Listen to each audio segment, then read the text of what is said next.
Tonight on the Worldview Weekend Hour, Israel rescues over 14,000 black Ethiopian Jews. Yes, black Jews.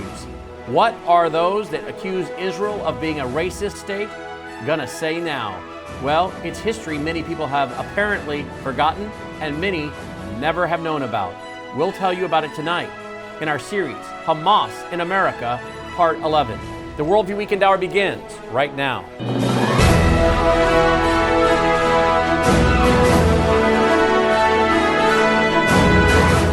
WVW-TV presents the Worldview Weekend Hour with Brannon Howse.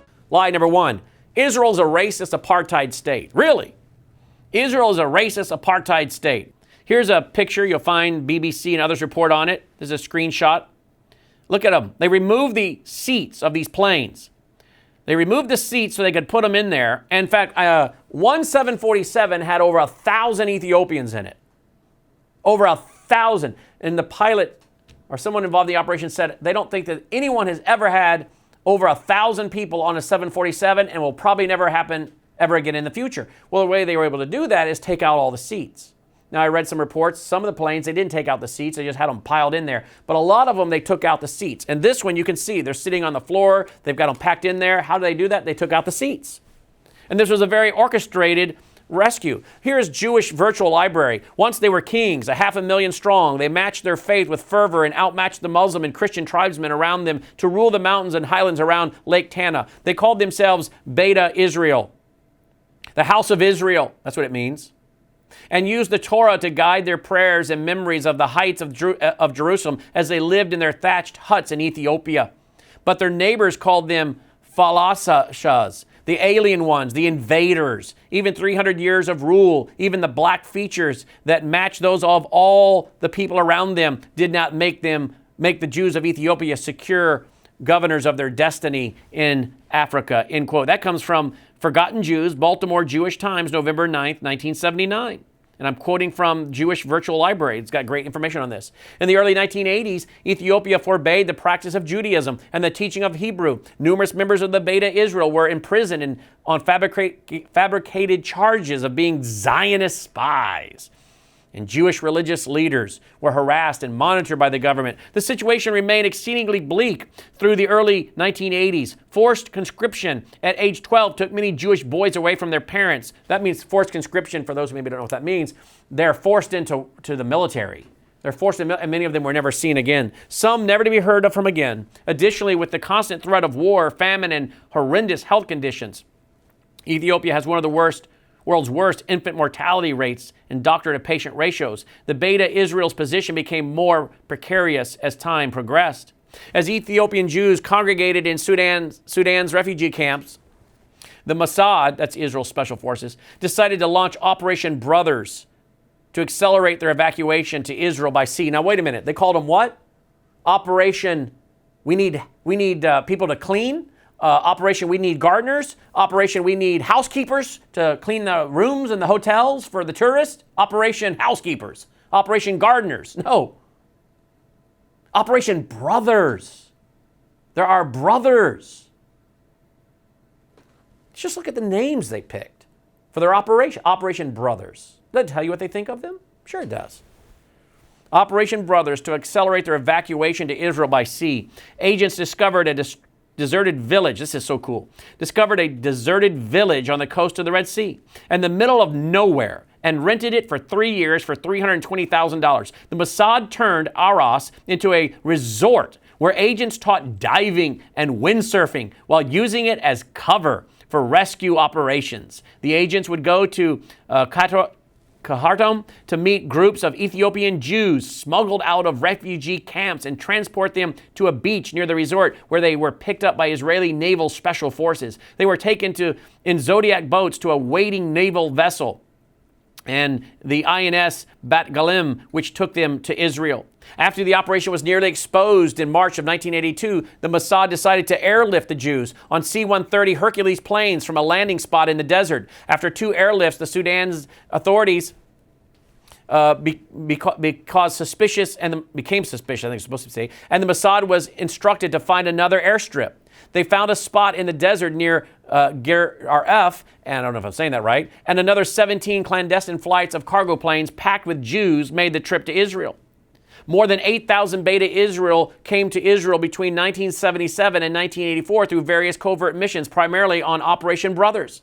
That operation was run over 3 years in Sudan, where the Mossad set up a diving resort along the Red Sea that served as cover for rescue operations, as I already told you.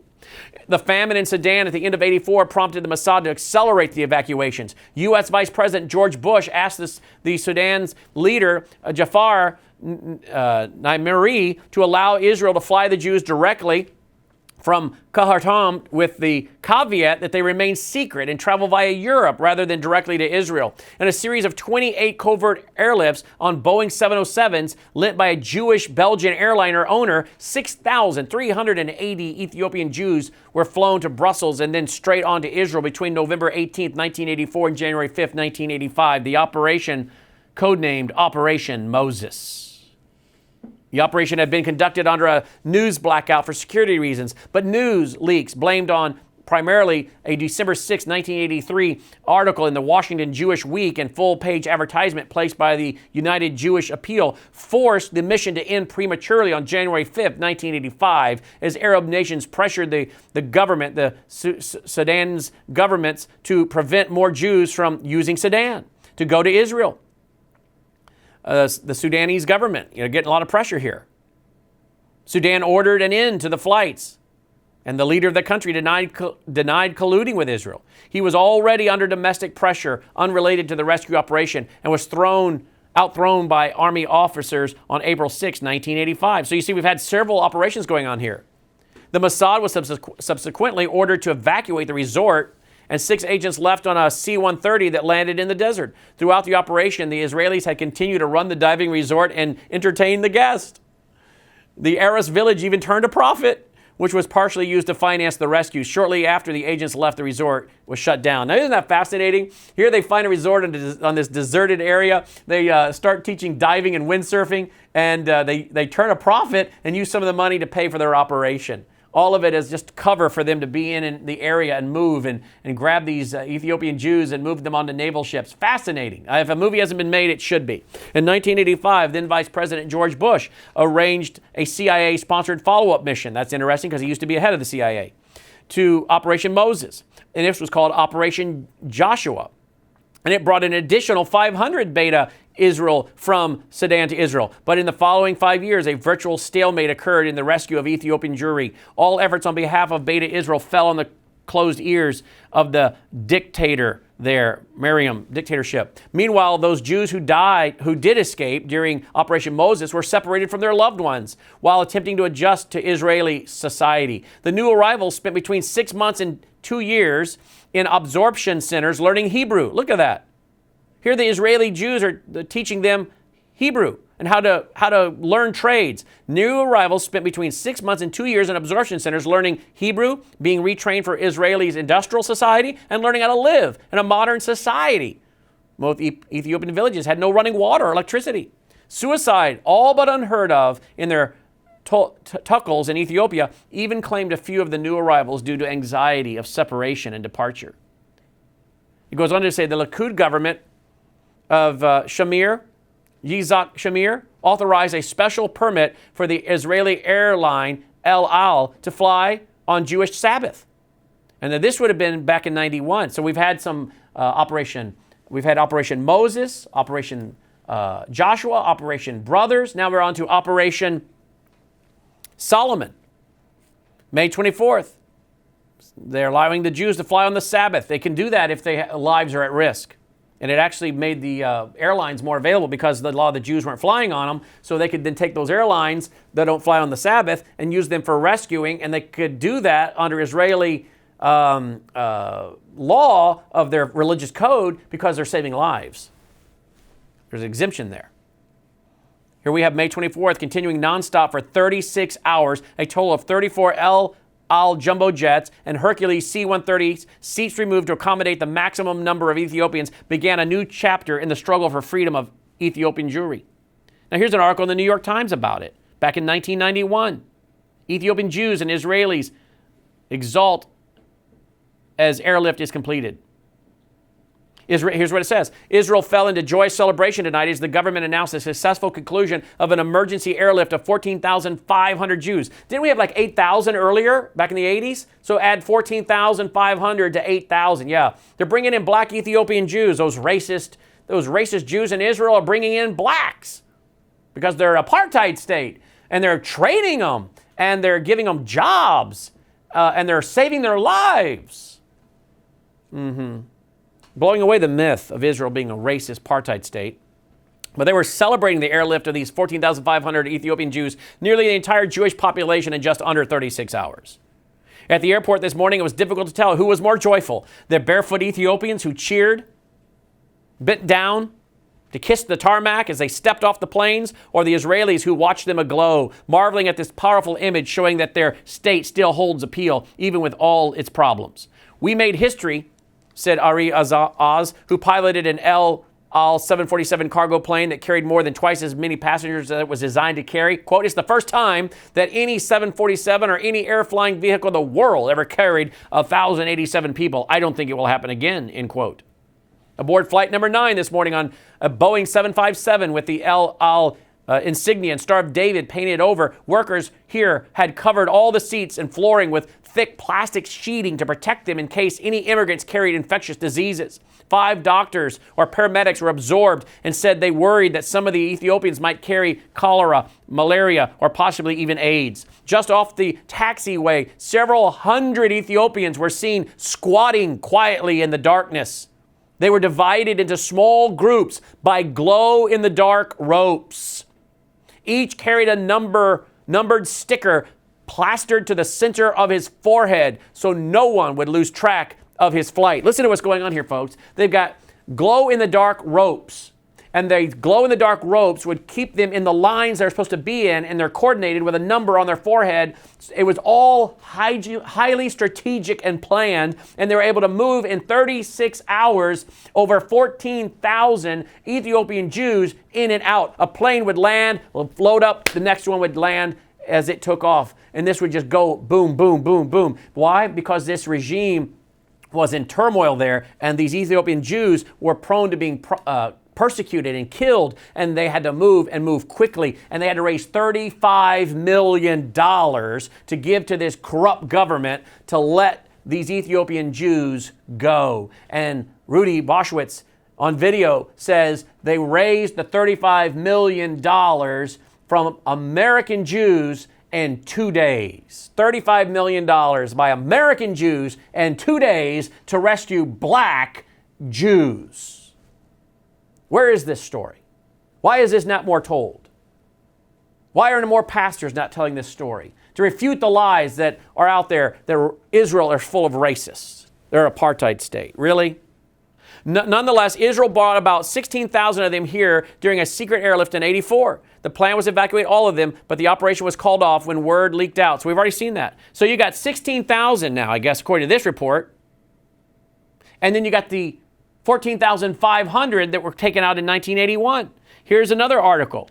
The attempt to revive the false charge that Israel's racist. Really? Israel medical teams lead the effort to defeat Ebola in West Africa with mobile clinics which were flown in. It has been Israeli policy under both Labor and Likud governments to reach out to Africa and provide development assistance under its Mashav programs. Ironically, for the case being made at present, it was Prime Minister Netanyahu who put Africa at the top of Israel's priorities with his repeated visits to the continent starting in 2016. Next week, we'll see that Israel's a terrorist state, they say. Really? But the lie, they're racist. Really? They just saved thousands and thousands of black Jews. Now, if you go online and look, they've had a tough time assimilating. Many of the older people, been very hard. The younger people are doing much better. The unemployment rate with some of them is not as good, but the Israeli government has put in special programs to try to bring up their education and bring up their income. Is there some racial tensions? Yes, you will find some. Why? Because people have sinful, fallen hearts. And Israel is just like America. Some people behave, others don't. But you know what you find? Some of these folks are rising up in second and third generations within the government, and they're in the military, and they're military soldiers, and they are becoming teachers and nurses. I've done a lot of studying on them today, and more I could tell you, but time will not allow. It takes a while to assimilate a people with a different culture. And I got videos I've watched, some of the ones who were little children when this happened said, we work hard to assimilate. Still, after all these years, we're still working hard as the next generation to assimilate because we are Israelis. Where is this story? It doesn't fit the narrative, does it? But you know what we're doing tonight? What we're doing tonight is what the Bible tells us to do. I'll bless those who bless you, and I'll curse those who curse you. Genesis 12:3. And what is the way to bless someone? The way to bless someone is to speak well of them. And when someone is not speaking well of them or lying about them, that's a curse. When someone lies about you and goes after your character and your integrity and lies about you, that's a curse. When someone steps in and says, that's a lie, let me tell you the truth, you're being a blessing to them. And God says, I'll bless you for that. God also says, the Jewish people, will be a blessing to the world. Look at what they're doing for the people in Africa, helping to try to fight Ebola. Look at what they did to those folks there, those Ethiopian Jews. Look what they do for us through technology. They're fighting cancer. They're maybe close to getting a cure. Cellular technology, GPS technology, thumb drives, and we fruit and flowers to the world. But where are those of us, the righteous Gentiles, standing up for the Jews? It's something we must do. And we must understand we have the common enemy of the Marxists and the Islamists. And they've infiltrated our churches, mainstream evangelicalism, and they're promoting Hamasseanity. They're repeating the lies of Hamas. They're not just repeating the lies of the Marxists. They're repeating the lies of the green part of the red-green axis of Hamasseanity. Very important. Hamas in America, and much of their agenda is in the churches of America because of the useful idiots that are allowing it to come in. And we, my friends, are empowering you with the truth you need to knock down the lies and destroy these arguments that are being labeled, these lies being hurled at Israel. And when we destroy those lies, we're being a blessing to Israel.